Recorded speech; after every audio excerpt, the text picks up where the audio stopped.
All right. Okay. Thank you very much, everybody, for joining me today for lesson 4 Q&A. We're just having a quick chat about the PDC Pro template and what my company includes in our work. So we've gotten ourselves up to soil here. And now we're going to look at ecological survey. So we do not include anything with that. We don't often do cross sections, and that might be obvious a little bit later, but we do 3D site models. So this is all for visualization, of course, and what we provide is it's just a little bit different. We can do these, but often we will, and sometimes we do provide these, but often we'll do a elevated view of a given site. We don't do a local plant survey. And the plant system design really, it's tricky.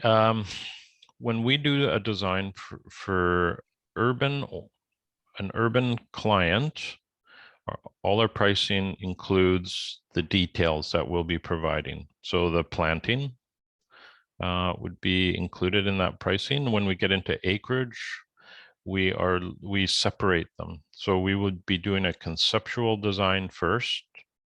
We wouldn't be looking at specific plants. That would come later when we price that separately, but it's really hard to envision early in the job on a large scale how much that's going to entail.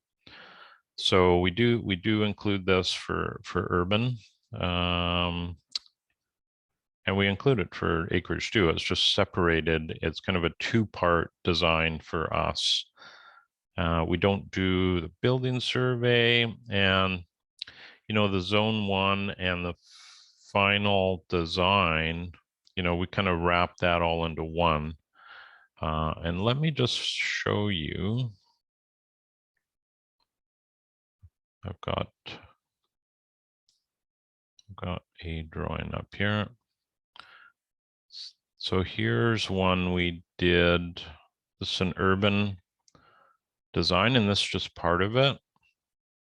So we did a sector analysis, which pretty straightforward. Then we go on to a water layer. So we have a topographic survey here, and we have existing trees, and we've allocated these 2 roof surfaces, catchment surfaces, and we have a rain garden here. And I've shown a micro watershed. So how much potentially comes into the site. And then we do some rough calculations here for the residents, the roof surface, any outbuildings, patio. This particular project had a large patio. So we get a final number there. And then when we can look at just the rain garden itself, what we need to consider in terms of area and volume going into that. As well, here's some of the impervious surfaces. So you can see in orange all the patio and the driveway. So this really drives our work, is what happens in this stage. So whatever does there, we follow that up with that in mind. And we have what we call an access layer. So it's a hardscape layer. And that's all the patio, walkways, retaining, footpaths, anything like that. And we tend to gray out everything else and enhance that. And this is a really rough kind of 3D elevated view of what we're proposing. And then after access, we get to the soil layer. And there we're looking at where we're going to have beds, where we're going to have other ground cover or turf. In this case, we also had an enclosed veggie garden here. And we have a rain garden and a few notes here. And then we kind of combine all of that and get, this is really the finished concept. So it's very general. There's nothing, we haven't even refined the pavers here. They're just listed as concrete unit pavers. The retaining wall isn't really defined. So everything's very general. So we have plant symbols here, and all we do with those is look at tree, shrub, and herbaceous elements. We don't really dial into the specifics of that at this stage. So let me just see if I could get more refined.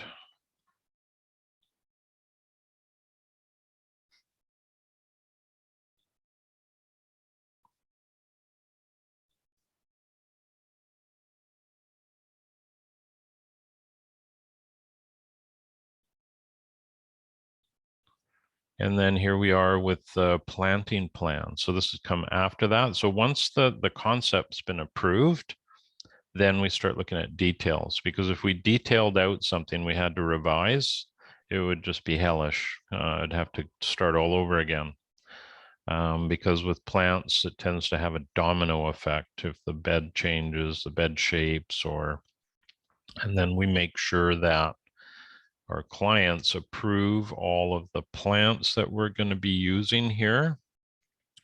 So this is an overall, and everything's labeled. And then we have plant lists for the rear garden and plant lists for the front. And might be kind of hard to see here, but we also often will show our tree and shrub distribution versus herbaceous or ground cover layer, give people an idea of how much structure will be there. So you can see this is mainly herbaceous, the slope here.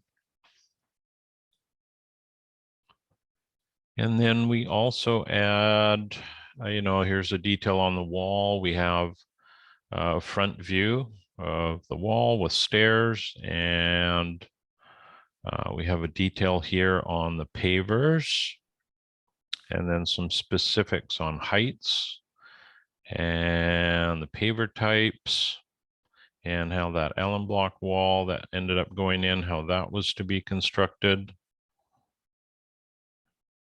And then right at the bottom here, we have what we have is a phase 1 construction boundary. So this is where the phase 1 work was going to occur. And this is the sort of documentation we send off to a stonemason that was working with us, so he can price it and he knows all the details that we're looking at. Let me see if there's anything else here.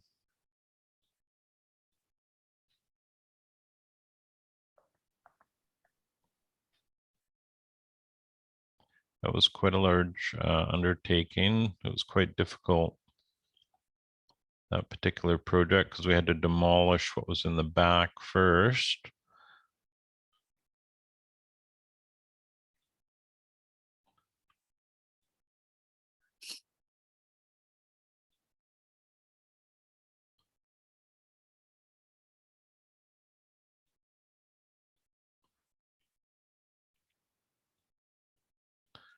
Let's see here. I'm just kind of throwing a whole bunch of stuff at you, which is not lesson 4, but whatever. We'll get to that. Oh, this is great. I love this. Yeah, it's good to see what other people are doing. So this again is the same drawing, and nothing new there. We've all seen that. And then that was our planting plan and our hardscape detail. And then we did an enclosed veggie garden. So we had to figure out that, how that was going to look, and where the grade was inside and all the dimensions. And we were able to price it and build it for them. And then we made some changes with the front before we built it this year.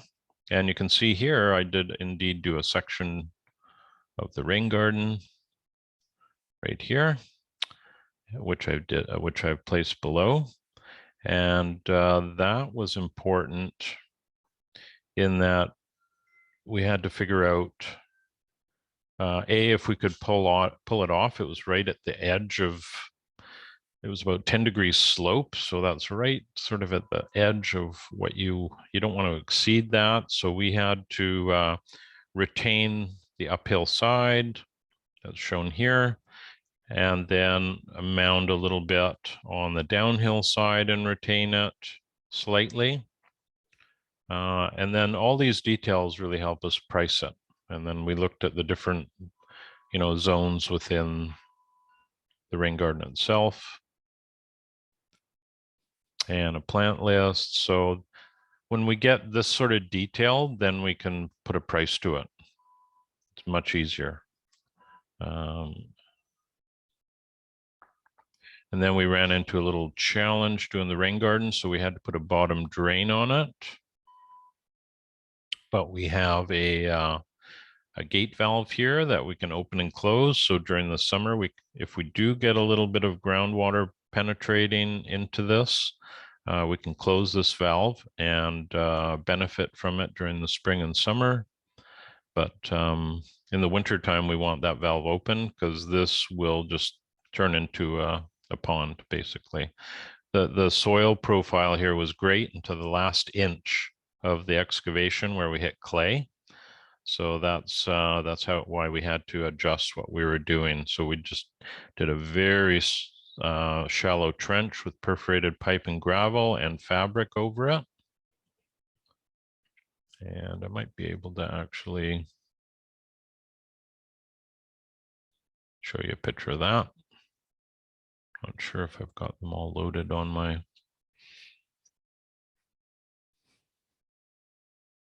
Yeah, I may not.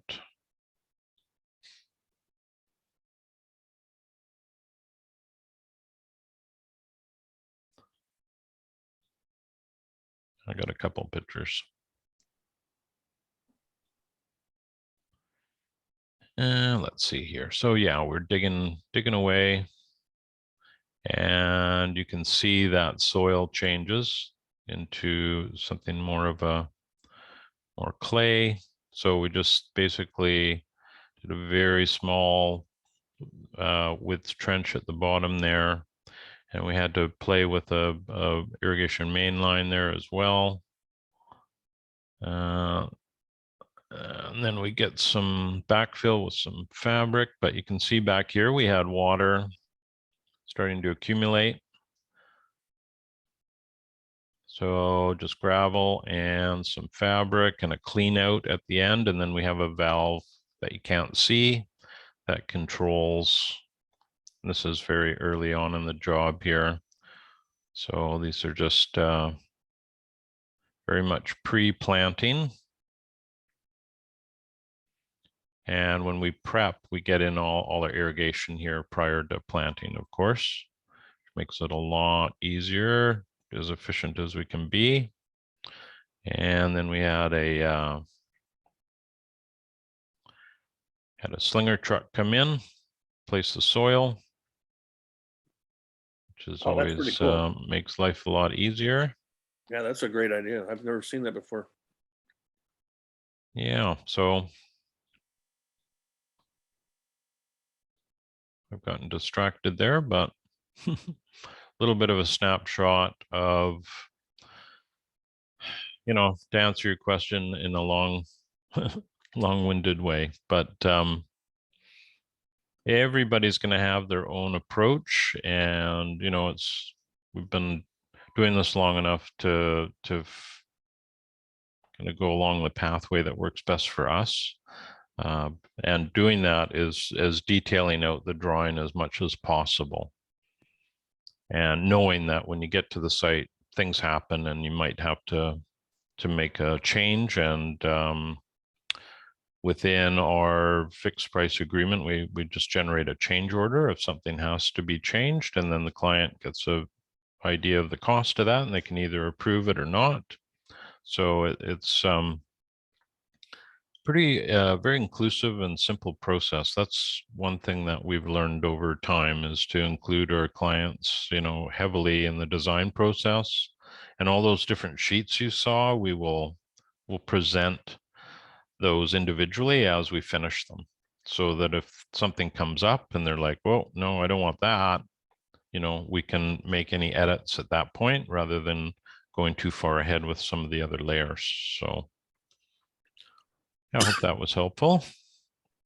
But Yeah, what I thanks for should do showing. is take a look at lesson 4, and then if we have anything else we want to chat about, we can certainly do that at the end of the call here.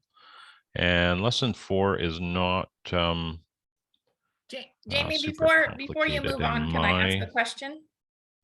opinion. So it should be pretty straightforward working through that. Can I We ask are a looking at question? microclimate assessment here. And we're also looking at mapping current zones. So they both have 10 points assigned to them. So that gives you an idea that they're both super important.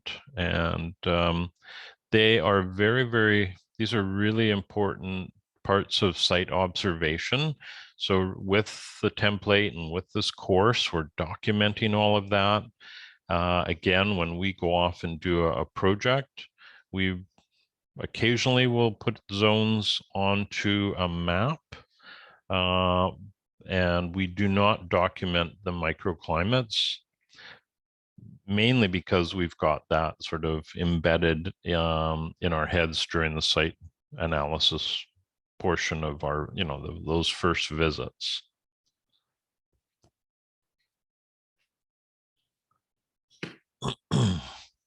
So with the microclimates, can take a look at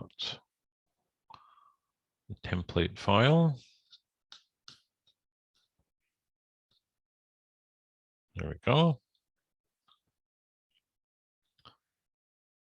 And basically what we want to try and do here, and I should just back out a little bit. I'm backing out here just to show you there's lots of tutorials around the template file itself. And what we want to do is drop our map in here. And you're going to have a number of different microclimates, and the colors, obviously red and orange usually lean towards hot and dry, whereas these cooler colors might be shade, they might be more moist shade or dry shade. And that is the kind of thing we're looking for. Then you're going to have, you're going to identify, I believe the minimum is 3 plants. Let me see. That might have changed. No, 5. Okay. So we're going to identify 5 different plants. So you're going to have the common name and this, what's called the scientific name here. You could call that the botanical name, their form, this information, all the uses, the microclimate they're in, the function. So that's an interesting exercise to go through. And then we're going to look at the microclimates themselves and their attributes. Again, that's a great exercise. And then we have our SWOT analysis. So you might discover you have a lot of really interesting microclimates that you can put in under strengths. You may have some, you may discover that most of your site is hot and dry, and that you may feel is a weakness. Could be an opportunity too. So then of course you have an opportunity here for Q&A and feedback. And then we look at zones, your zone map. And I will say the only thing that I see that people misunderstand a little bit is zone 5. And zone 5 is something you'll rarely see in a urban area, because It's, you know, its definition really is an untouched wilderness area. So it's very infrequent to find that in an urban setting. But so this is mainly for acreage sites. And again, it's an area that gets no maintenance. You can definitely walk through it and visit it, but it doesn't get any management at all. The rest of these are pretty straightforward. That zone 1 is going to be pretty tight to your residence. On a farm, it may extend out into pathways that go to different barns or market gardens or that sort of thing. But this is pretty straightforward. We do want to see the pathways, right? So where people are walking and their,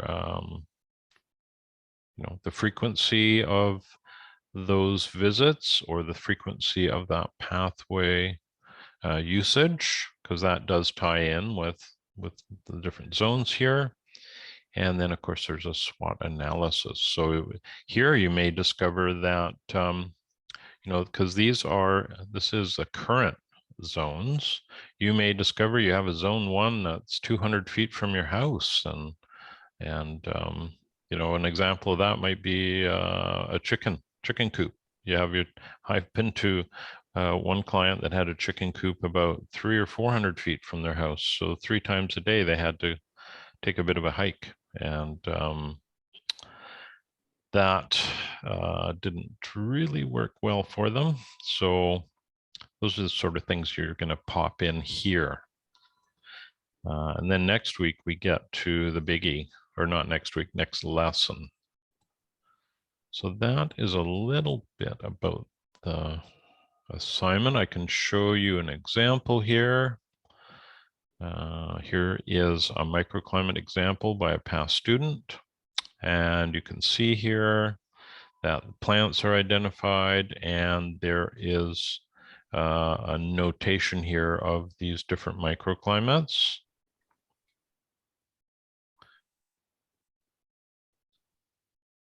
Okay, I think they got that backwards. Maybe I got that backwards. So this is great. This is the sort of thing we want to see, and you want to be covering all the areas of your project site within the boundary. Every area should have a designation, and you'll see there's little slivers here that don't, and that's, you know, mainly because it's tricky to do with this software. It's tricky to achieve that, but for the most part, you want to nail that as much as you can. And then your plant description here, and then getting into the attributes themselves. And this is very interesting to go through. And then having an image with those is super helpful. And then we get to our SWOT analysis.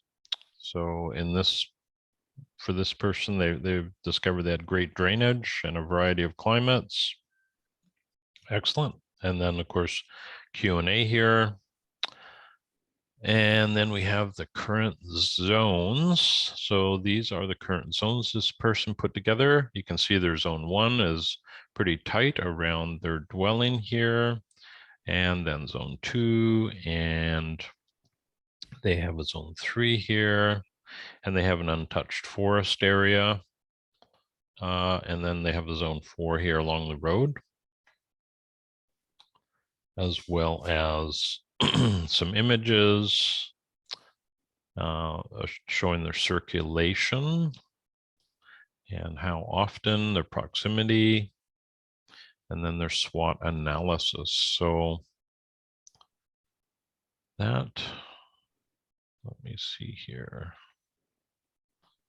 That pretty much covers that off. I don't think that is too mysterious. Does anybody have any questions at all about those assignments, or is it pretty straightforward for you? Yeah, I had a question. So, okay, I know, okay, if we kind of try to You reference. seem to be muted, Tim. Oh, okay, hold on. Well, I'm actually. Can you hear me? Hello? No, I can't hear you. Oh, And I okay. don't think it's on my end. I can hear you, Tim. Oh, you can. So you can't hear me, Jamie? You just muted me on your end, I think. You can't hear me? Nope. Yeah, no, I can't hear you, Tim. Sorry, man. Oh, okay. I'm not All right. sure what's going on. Here, I'll try and You mute could and chat it unmute in, you. Tim. Tim, you could put if it that in the helps. chat. Can you hear me now? No. No? Okay. Oh, you can hear Tim. Interesting. So it may not be you. Something might be happening at my end. Sorry, try again, Tim. Hello, hello. There you go. Sorry. Okay, so if we compare, okay, the sort of, I know that the Mollison and the permaculture is both loose, but it's also has some really interesting aspects to it. So just what I understand, when you read the original book, the concept of the zones is sort of a circular pattern that goes out. And to me, that concept makes a ton of sense based on having to visit the site and all that kind of stuff. Yeah. But just using the example that you just did, and trying to define and separate the zones to me seems a little bit arbitrary. Like, for instance, with my design site, it's a linear kind of rectangular piece. And trying to separate those into zones, it seems like it's all kind of one zone. The only difference would be in my particular case, the client is this is sort of a two-part thing. And I know from doing designs is that there's sort of two extremes. One is pulling a design out of somebody sometimes is like pulling teeth. The other side of it is they're too ambitious and they want to put too many things into the design. I'm in the latter. She's very ambitious. She wants to do everything from putting in redwood trees and having a shade garden to having kind of a Mediterranean garden within a third of an acre. So I don't know how that plays into the zone analysis or not, but the whole of the site itself is that same kind of dry climate that I have down here in Northern California. So Right. Well, the current zones would be if you dropped in today and your client was moving through the site, how they would do that in their existing landscape. Because that's going to change remarkably. Well, you'll probably find it changes a fair bit as your design unfolds, right? So this is just a snapshot. Again, it's part of that site analysis, what's going on in the site today. And that's what you want to try and document at this point. When we get to lesson, I guess when we're getting to lesson 9 and 10, that's when we'll be looking at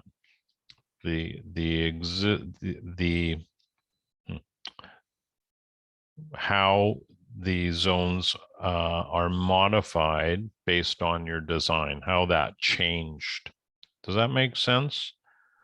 yeah, it totally makes sense. So like Yeah. in my case, the actual design, there really isn't any zones. I mean, it's literally, she has some old tired trees, a few things that have to be removed, and the rest is sort of native grass that's been abandoned. So there's really not any zones at all. Oh, well, there would be because there's going to be some movement.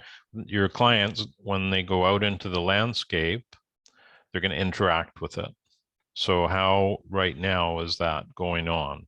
No, it's pretty much it's a bare piece of land. They don't even inhabit it at all. It's just. So their zone 1 may be from the front door of their house to the driveway or to their car and off site, and that might be it. Okay. Yeah. So it really depends on how they're interacting with it right now. Okay. So in doing my actual analysis and turning in my work, would I condense that all into zone 1? I mean, how would I actually do the work? Well, if they visit their whole property multiple times a day, then sure, that would be zone 1 everywhere. But it sounds like it's kind of the opposite, where they're not visiting every inch of their site every day. So it may be quite different. They may have a very small zone 1, and these other areas are infrequently visited. Is that more the case? Yeah, it is the case. I mean, this is a particularly specific thing because they actually have 3 houses in 3 different parts of the country. And this Right. happens to be one house that they don't even inhabit basically. So, Right. Yeah. So you do, and we have clients that are kind of like that, part-time visitation. So you have to try and determine the best of your abilities, how they move through the site today. okay. Yeah.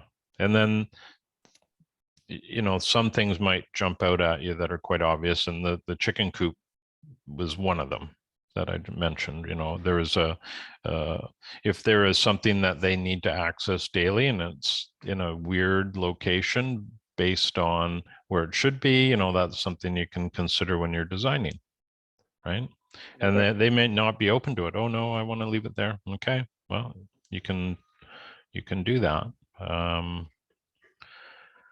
And I've found it's not quite the pretty pictures that you might see in the permaculture designer's manual, where it's just this ring going out. It's a little more, it's that concept, but the reality is, you're going to have, you won't have those perfect shapes. I know Bill Mollison, I'm pretty sure, indicated that zone 1 is 10 feet from your house. Well, where I live, that's not the case. Our zone 1, there's slivers of it that extend quite a ways away, but there's some of the perimeter of our house that isn't zone 1. We don't go there every day. So it's really, going to be unique to your situation. And when you get on larger properties, then it gets kind of morphed a little more. So with where I live, there's two, my north and east side of our house, we do not visit daily. Just doesn't happen. Don't need to. But I go, our zone 1 goes out the south side and goes up our access road probably 150 feet. And that's all part of our zone 1 because that's our annual vegetable garden. So it's something that will change, and the bigger the property, the more likely it'll change.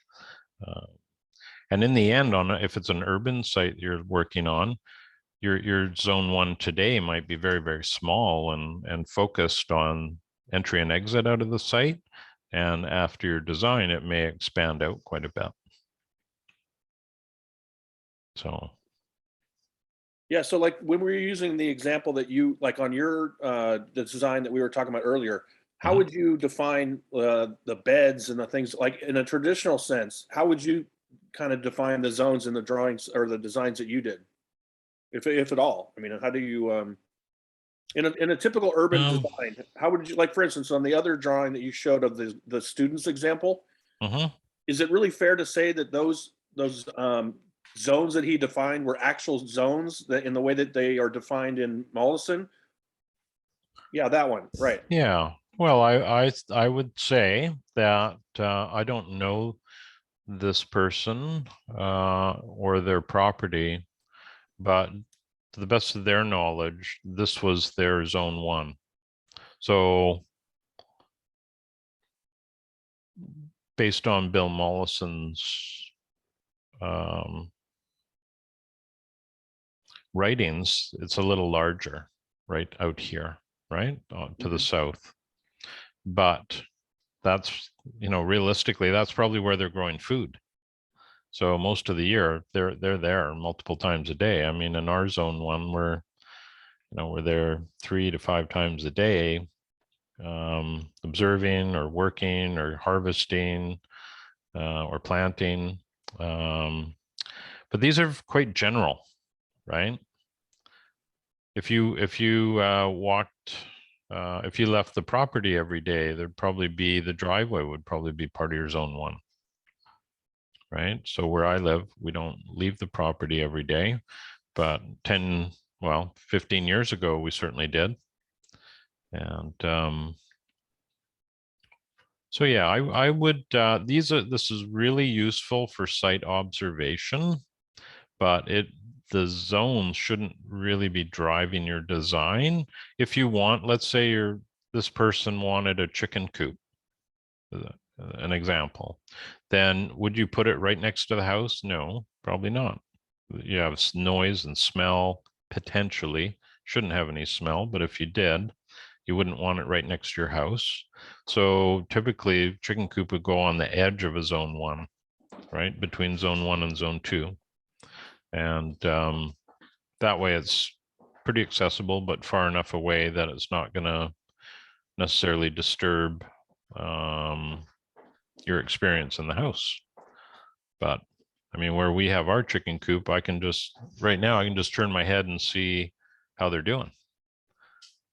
But they're, far enough away that it's kind of a delicate balance. We can hear if there's problems and see if there's problems, but they're far enough away where they're not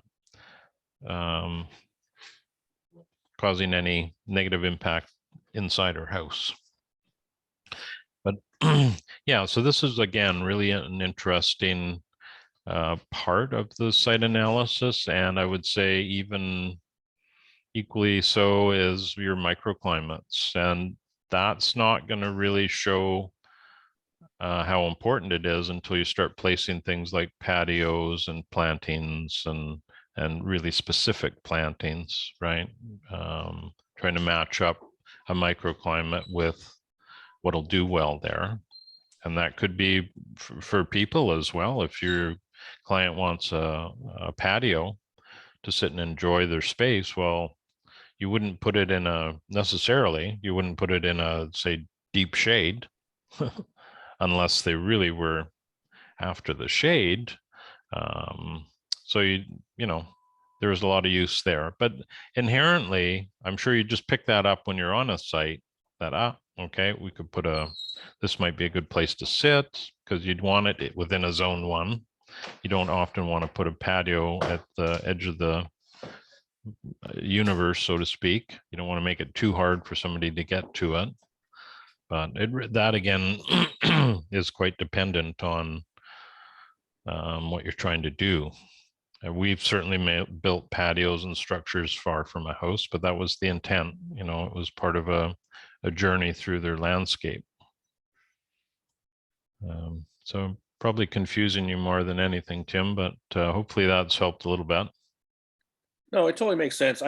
From coming from a traditional background of design and build and stuff, I totally understand the ideas of separating elements into groups. So I get that. Mm-hmm. But to kind of define them into to a kind of a Bill Mollison kind of permaculture sense seems a little arbitrary and not necessarily I don't know.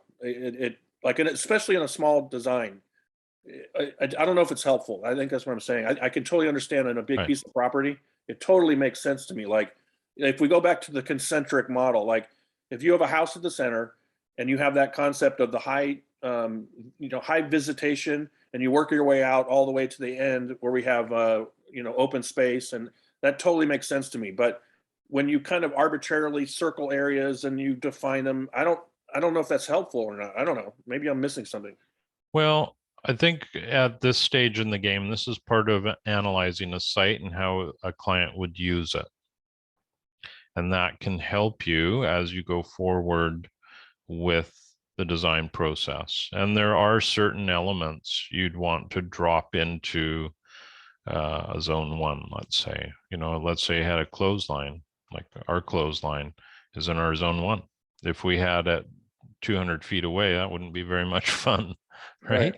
Right. So that's where it does play in as you get into that conceptual design creation. We'll say, here's an element the client wants approximately, do I want that basically closer to the dwelling or further from the dwelling? Sort of like a outdoor kitchen, right? So would you put that, obviously you're going to want that as convenient and fairly close. So that would drop into a zone 1. But this exercise is all about how the client treats the space at this time, and it'll undoubtedly change quite a bit. And in this example, let's see at the end.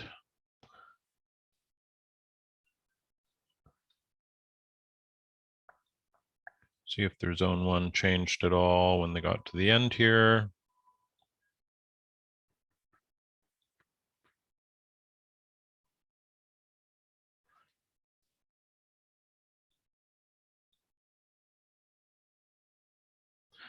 Okay, so that's their zone map upon completion. And so I think a little bit different. We'll go back to the other here. Yeah, tiny bit different.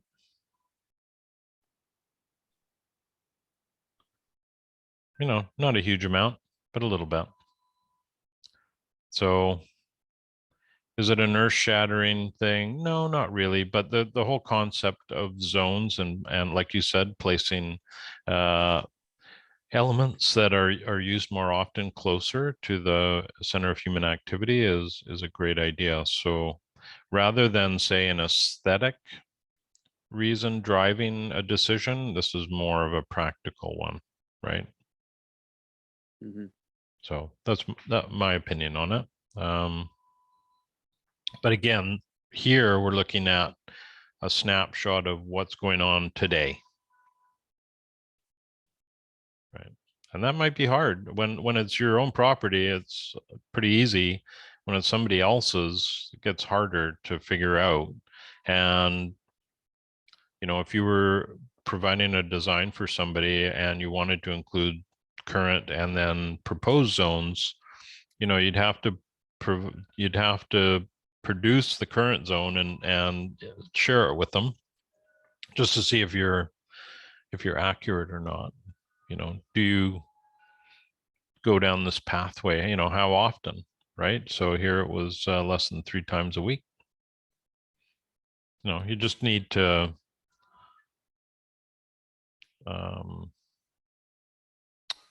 verify it if it was for a client. So again, it's a useful exercise to go through, and in time, it's something that will just most likely be an automatic for you.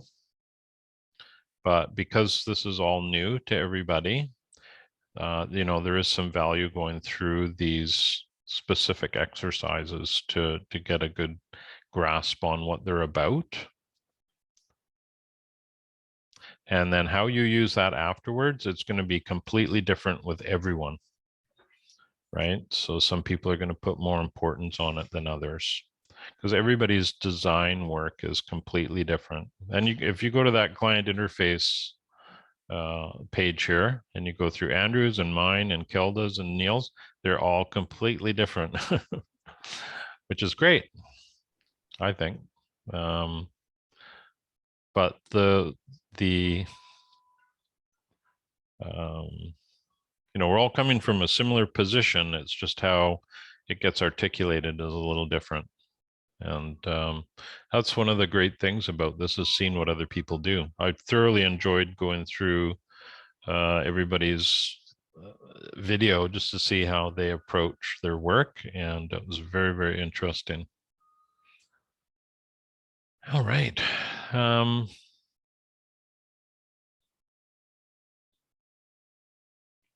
Okay, we got a question here. Sorry, I'm just picking that up now from Lamone. If you do not have a zone 5, just leave it out? Yes, that's exactly it. And that's what you're going to find with a lot of urban sites. Some urban locations, you might just have a zone 1, 2, and 3. There may be nothing beyond that. And a lot of urban sites will have a very large zone 1 in proportion, potentially in proportion to the property size, right? But it really depends on what sort of behavior your clients have on that site at the moment. The previous example I showed you with the retaining wall and the here, let's go back to that just briefly. Even though I didn't document this.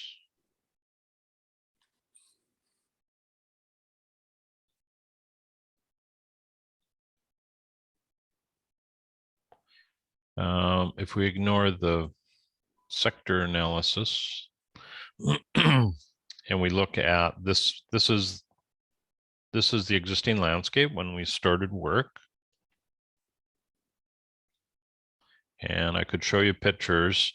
It was pretty dilapidated back here. Okay, I will show you some pictures there. Hold on.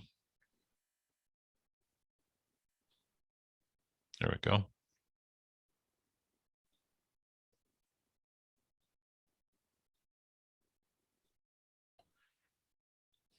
So this is what it was, right? It was some old wooden retaining walls. They call these landscape ties. It was some old concrete patios. It looked pretty bad. It may not show here, but these were well rotted and they were starting to lean over. So they did not use this. They had a little planting on this front edge here. So if we go back to their drawing. So when we started day one with our site analysis, like this was a zone 1 and this was their kitchen. So they just kind of hung out here. This was it. And then when we finished, the zone 1 was all here and then up into here, right? And I don't think you would consider this zone 1 on the patio, but basically coming out of the house and in here, right? So it changed remarkably. And now they get a lot of use out of the rear landscape. Let's see here. Jamie, I had another question. I don't know if you can hear Sure. me. Yeah. And it related back to what you were showing us earlier. If you're looking at, like, I have a really large site, it's over an acre. Mhm. And so if I'm looking at just designing certain areas, should I sort of section those off and just kind of include more of a close-up of that area and the design of just that specific area? So you've got a large space and you're really looking at designing just part of it. Is that right? Correct. I mean, because some of it's pretty well established. There's not a lot that can be done. Yeah, I would include the whole property boundary. And then as you're rolling through the design process, there may be elements within the whole that you want to utilize. There may be water coming off.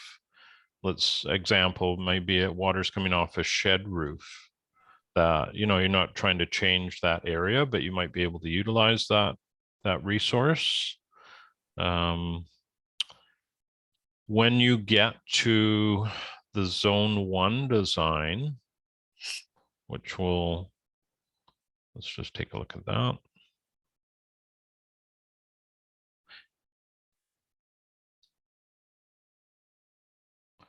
When we get to zone 1, obviously that will be kind of zooming in Right. on that space. And if you looked at this example,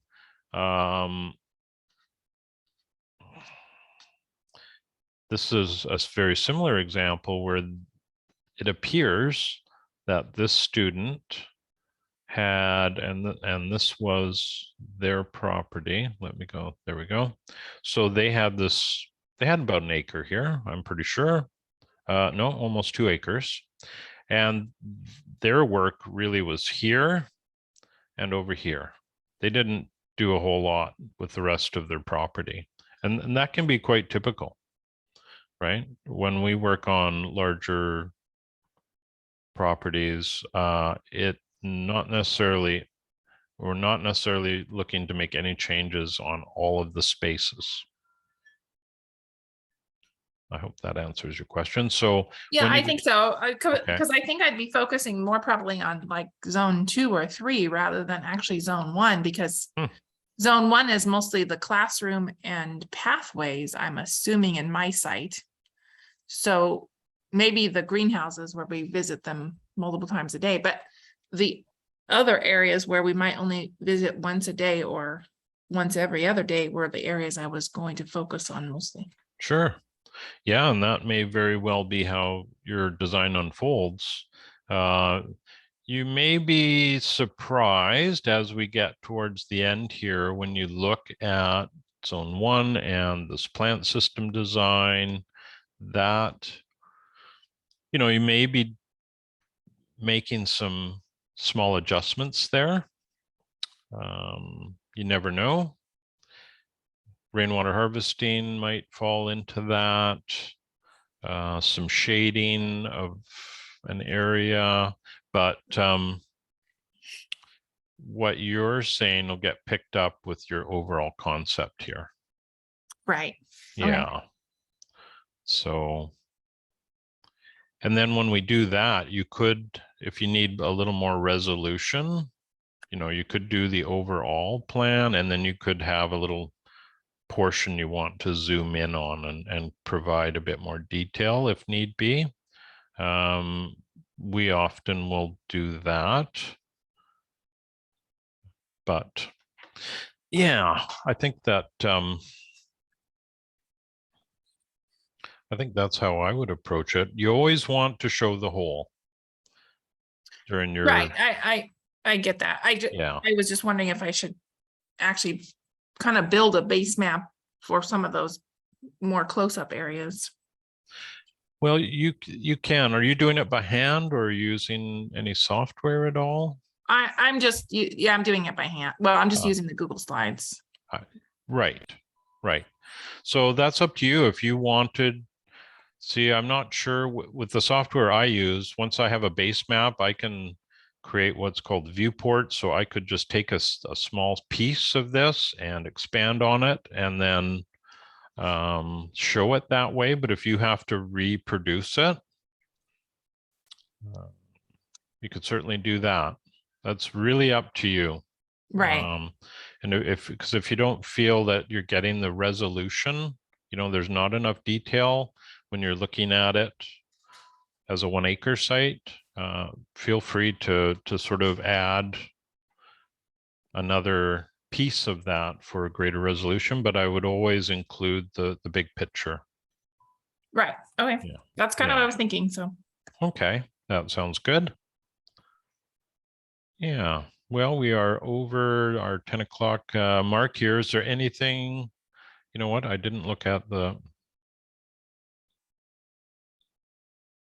nope, no questions there. All right. I hope lesson 4 is fairly straightforward for everybody. Does anybody have any questions at this time? Quick, just before you go. So in your experience, it looks like to me that, and I don't know what exactly, but you tend to do, it sounds like pretty traditional designs in the sense of like designing. I mean, how often are you incorporating a lot of the kind of permaculture aspects into your regular heads down design from day to day? Yeah, well, we combine them both. It's, I think maybe what, with that example, you're picking up is how we're sort of presenting them. And we have our own style, and everybody's going to have a completely different approach. All designers are going to have a different approach, but yeah, our goal is to regenerate. So we have a regenerative, we call it regenerative design, and we use permaculture, we use the agrarian platform.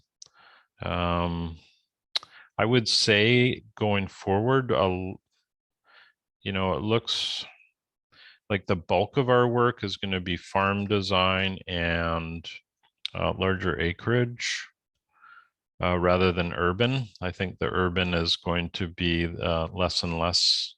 And the reason I say that is we're starting to back away from the installation end of it.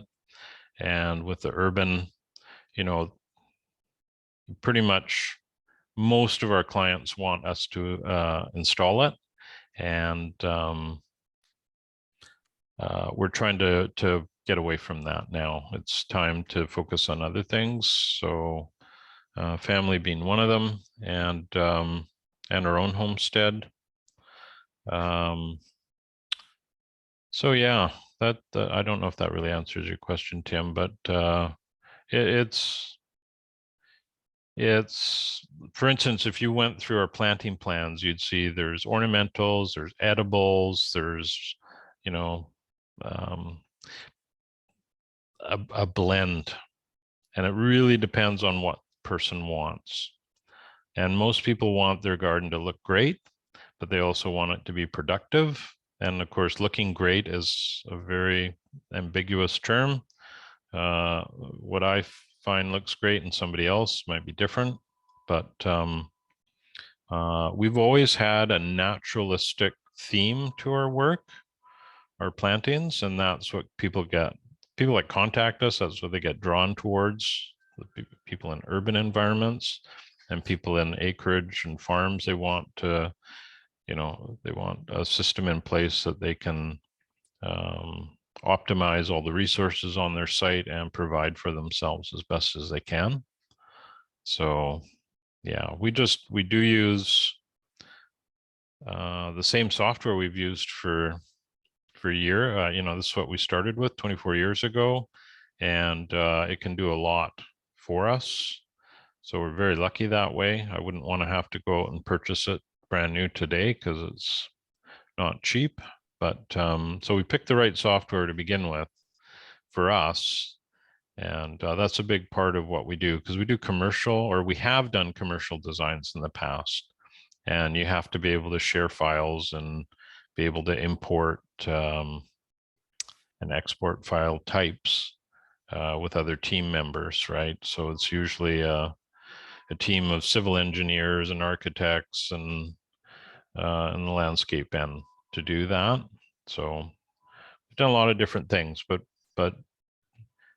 making a site better is the primary, you know, whether that's better soil quality, more biodiversity, and you don't necessarily have to do that with edible plantings.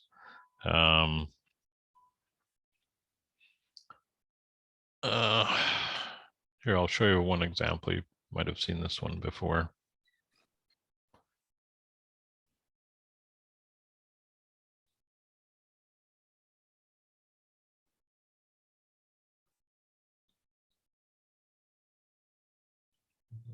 Let's see here.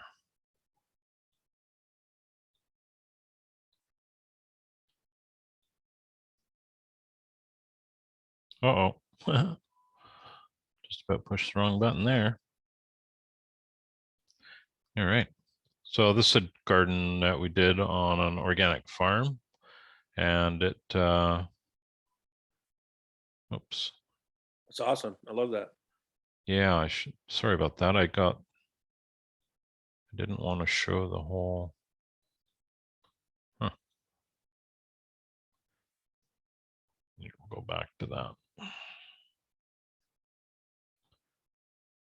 Okay, just gotta. Yeah, so this was a large project we did. And you know what? There are medicinals in there, but this is mainly for ornamental. But saying that, the the diversity of insect and animals that came in after was incredible, right? So, and this is kind of our, we did this 20 years ago, and it's kind of been our theme, so to speak, where we use a diverse range of plant material, but this is what the client wanted. And, you know, let me see, it's kind of a park setting. I love that. That's great. I love that. And then a dry stone wall. There's 250-foot dry stacked wall, no mortar. It was all done by hand, took about 3 years to build, and this huge patio and, you know, amazing stuff going on here. So it was a very interesting project, but it was just crazy, you know, nice pond put in. Wow, that's awesome. Yeah, it was a lot of fun. Took us 3 years to build. And so if we were coming back to do this today, it would be a whole lot different. But the net result might be very similar in terms of the ecological effect, because that's a huge thing. You know, that we've got so many challenges with our ecology right now that, you know, I even find myself saving slugs sometimes, right? You just try and nurture any insects that are on the site and improve their opportunities, and at the same time provide whatever our clients want in terms of a yield. So sometimes that's an edible yield, and in this case, you know, behind me, that was a raised or enclosed veggie garden. There's so much deer vegetation here that the rest of the landscape had to be pretty heavy duty deer resistant material. But yeah, so it's all part of it, Tim. It's just very different than what everybody else does. And then, you know, it's just everybody will have their own way of applying what they've enjoyed doing, right? And for us, I got into this industry with the plants brought me into it. And then all this hardscape stuff came in later. But yeah, really enjoy the planting end of it. But, you know, we're shifting a little bit, and again, we'll do the odd installation, but a lot of it's more big picture and farm planning. That I find really, really exciting, and it's very easy to create a nice looking landscape. It's quite different to create a functional space to grow food and have an agricultural operation on. So that's why I'm getting drawn in that direction. It's time for something different, and it's a real good challenge. So I got another 20 years of work left in me, probably, and that's probably where I'll spend it if we have an economy. So yeah, so we should probably wrap her up today unless anybody else has anything they'd like to say. You know, as we go through all these, Tim, you're going to see more and more examples, and all the pieces are going to get, you know, fitting together more so. The next Q&A on water, you know, for us, that's the foundation of all our drawings is, you know, how can we utilize the water on a site to the best of our abilities. And sometimes we will put together concepts that the client isn't interested in. No, I don't want a pond. No, I don't want to store water. You know, we had a client in a very hot, dry area on the island here on Vancouver Island that it's on about 6 acres, and about 3 acres of turf grass. They had recently purchased, and we designed a large pond for them because they have this enormous roof area that they could collect from, and it didn't appeal to them at all. So when we get into the summer, it probably, you know, a few light bulbs might go off, but yeah, holding that water is a biggie, and certainly where you are, that would be even more paramount than where I am, I'm sure. Northern California being as dry and hot as it is. for the most part. Yeah, I think you hit the nail on the head when you talk about the span of client and the idea of budget and all these kind of things. I can totally get it. I'm seeing a lot of people that a lot of homesteaders don't have a lot of cash to start off with, and they're very conservative with their money, but they have these huge ambitious goals for doing things, which is great. I'm going to have a particular situation where I have clients with tremendous amounts of money and that they want to do things that are really, really progressive on a big scale. So they're almost experimenting and want to do these things as a way to express whatever their politics or their ambitions to kind of be green. So that's sort of a different kind of thing, I think. Yeah, and that's when honestly, when you get into just designing water on a bigger scale, there's the liability end of it, and you really want to be certain that you're not creating some challenges for somebody. And you may find down the road that you want to try and hook up with somebody in your area that perhaps is doing the stuff you want to do, and that you're able to get some mentoring from. And, that's, I certainly did that when I shifted away from traditional landscapes more into regenerative. I had a couple of people that I would pull on, and even today, right? So, I like sharing ideas with others, and they come up, having a different set of eyes looking at it is always good. So I might, you might end up going down that route, and that saves you a lot of headaches, because you may inadvertently design something in that could be problematic. And I don't know about down in your neck of the woods, but up here, the liability insurance for design this year, I think it was about $6,000 for us, and it's completely insane. However, you got to pay it, right? Yeah. So liability for construction is way lower, is a fraction of it, but from the design end of it, it's quite large. So it's something to keep in the back of your mind. Working with water, really important, but you just got to be sure what you're doing so that you don't cause any, well, basically property damage, right? Yeah. Right. Yeah.